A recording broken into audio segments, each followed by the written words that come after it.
Imagine you hire a surrogate to have your child, and the child is comes back and the doctor tells you that the child is going to have a severe heart defect. You decide to terminate the pregnancy, but the surrogate disagrees and flees to Texas and ends up having the child.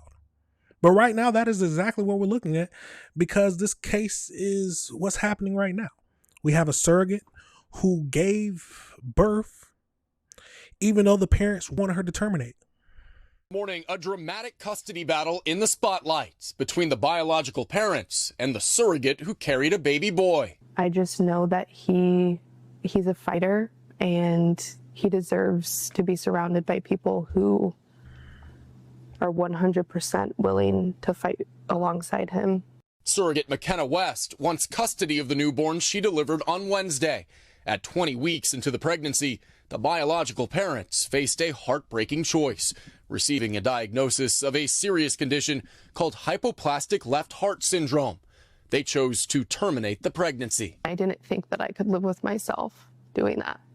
West ultimately objected, heading to Texas, where abortion is a crime, for medical care and legal refuge. We do believe that she is the mother under Texas law. But a Texas court blocked West from asserting any parental rights, and a California court recognized the biological parents as having rightful custody. How often do we see these kind of rifts between surrogacy and parents? This is a novel legal question. And, for example, in this case, what is a parent and how do we define parentage? Now, that is the ultimate biggest question. Where do you stand, y'all? Do you think, now I'm assuming since they called the parents, the biological parents, she ended up taking in their eggs and the sperm, and she just carried them in her uterus. If I'm saying that wrong, tell me. But do you think that it's the biological parents genetically, or is it the one who actually gave birth to her who should be responsible for this child? And the craziest thing I'm thinking about is, honestly, the parents wanted to abort the child. She gave birth. So are they trying to, they want the child back now? It is still their blood, but this is a crazy thing to think about. Let's keep going though. Texas Attorney General Ken Paxton intervened in support of the surrogate, urging a court to block the removal of the baby from the state. The parents' attorney telling NBC News in a statement they are devastated to see their family tragedy transformed into political theater, adding their only focus is ensuring that their baby receives the medical care that he vitally needs, and that they, as his parents, are able to spend every precious moment they can with their beautiful newborn son. Now the good news here, we are told by all accounts this morning the baby boy is doing well. His biological parents were able to travel to Dallas to be with him after the delivery. In fact, the surrogate's attorney tells us that due to the Texas court order, she was not even allowed to hold him after delivery. But she says she is still fighting to raise that child herself. Her attorney saying they're prepared to take this novel legal question all the way to the Supreme Court if they need to. Hey, thank you. It's an interesting development. What are your thoughts on this situation?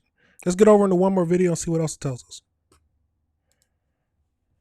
Well, a surrogacy dispute involving abortion and parental rights now playing out in a Texas court. The surrogate wanted to continue the pregnancy after the intended parents chose to terminate the pregnancy following a diagnosis of a severe heart defect. The baby has now been born and is getting medical care, but the legal fight over who has parental rights, that's just starting. Now the Trump administration is also stepping into the case, with HHS warning 2 Dallas hospitals they cannot withhold medical treatment based on the baby's disability. Live now to Rachel Rabouche, who's a professor of law at the University of Texas School of Law. Rachel, the Texas court has found the intended parents and the legal parents. So where does the surrogacy custody claim stand right now? Well, at the moment, the surrogate is arguing that the contract that she signed with the intended parent should be set aside, that a court should find it void. And if the contract doesn't exist, her argument is that she is the birth parent. And under Texas law, if there's not a judgment from another state or a validated gestational agreement, the birth parent is presumed to be the parent. So I think that's the crux of her argument, that the contract should have never existed as written. Okay, so contract law is very solid here in the United States, and we know that these surrogacy contracts often address what happens if there's a fetal abnormality, if it's discovered during the gestational process. So how do courts handle a situation where the contract calls for one decision, but the surrogate says she doesn't agree? Well, a court would never force a surrogate to make a decision against her will. There's no court in this country that would order a surrogate to end a pregnancy because a contract said so. That would be unconstitutional.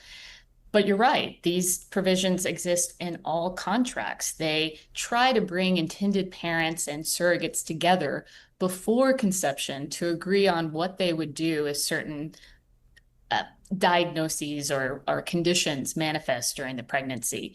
Here is the rare case where the parties deeply disagree and a conflict ensued. But a court would not order anyone to do something against their will, against their medical wishes. So Now, okay, let's think about this. Now, when a surrogate signs the contract, I want to know, did she see that line in the contract? Did she see a line saying, because I assume she would have immediately dismissed it and said, no, I'm not, I don't agree to that. But in any case, a woman's body, you can't, like they said, you cannot tell a woman that she has to get an abortion. We know that for a long time. But now that the baby is born, the parents want full custody. I want to know, how is the child likely to survive long? Are they trying to say they want to, because they said they want to spend every precious moment they can with their child. Is the child expected to live long and that's why they're saying this? Or is it just because that's their biological child, they want her back? But this is a crazy situation, y'all. And it just makes you think about a lot of different things.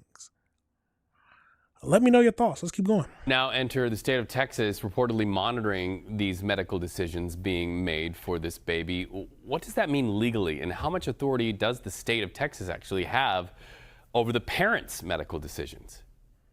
The state of Texas has some power over these intended parents. The court in Texas has issued a temporary restraining order instructing the hospital, all relevant parties, to act with the best interest of the child in mind, and keeping the parents from leaving with the child until a hearing on August 25th, and essentially, vetting that the decisions that these intended parents make are in the best interest of the child, help sustain the life of the child. So the state of Texas is heavily involved in this case and will continue to be involved until the court decides that the intended parents can leave the state with the newborn.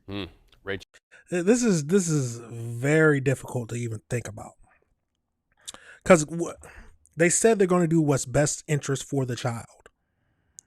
But what if, let's say, a situation where the child is suffering and you can keep doing medical procedures to hope it get better, or you have the option to stop.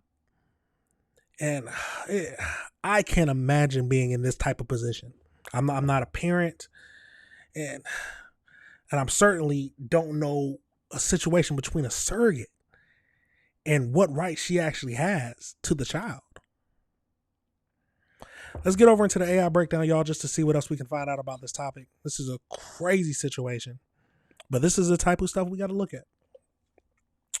So in a high stakes, multi-state custody dispute, McKinney West, a surrogate who fled to Texas to give birth to a baby against the wishes of his California biological parents. So the legal conflict intensified after the fetus was diagnosed at 20 weeks with hypoplastic left heart syndrome, a severe congenital heart defect. Upon learning of the medical condition, the biological parents requested to terminate the pregnancy, which was in the contract, I'm assuming. West refused because of her personal beliefs and relocated to Texas, which has restricted abortion laws. So a California court ruled that the biological parents are the exclusive legal and physical custody of the child. The parents secured a temporary restraining order in Texas. It blocks West from making any medical decisions or representing herself as the child's parent. West has not been permitted to see or hold the newborn at all. The Attorney General intervened in the case, seeking a court order to guarantee life-sustaining medical care for the infant and prevent her removal from Texas. A Texas state court hearing is scheduled for August 25th to address the ongoing custody and jurisdictional claims. So the biological parents' primary argument is that West separated the child from the preferred specialized cardiac team in California. They denied allegations of withholding care and state they are focused entirely on the child's medical needs, and they have criticized the state's intervention as political theater. So are they saying that they didn't wish to terminate the pregnancy? I'm assuming I don't know. I don't think that's what they're saying, but this is wild. So the surrogate argues that she could not consent to an abortion and maintains bodily autonomy. Her legal team asserts she is lawfully the parent under Texas statute because she gave birth within the states.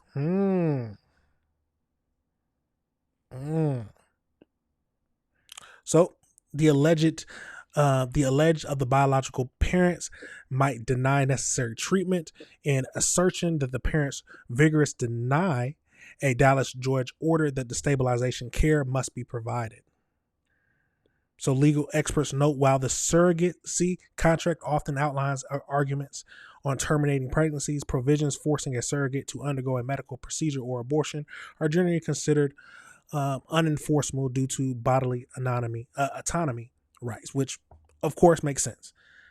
But this is a crazy situation. And what are your thoughts on this? Do you think that the surrogate should have the rights to the child? Do you think that the biological parents are correct in their thinking that they should be the ones in charge of what's best for the child because they are the biological parents?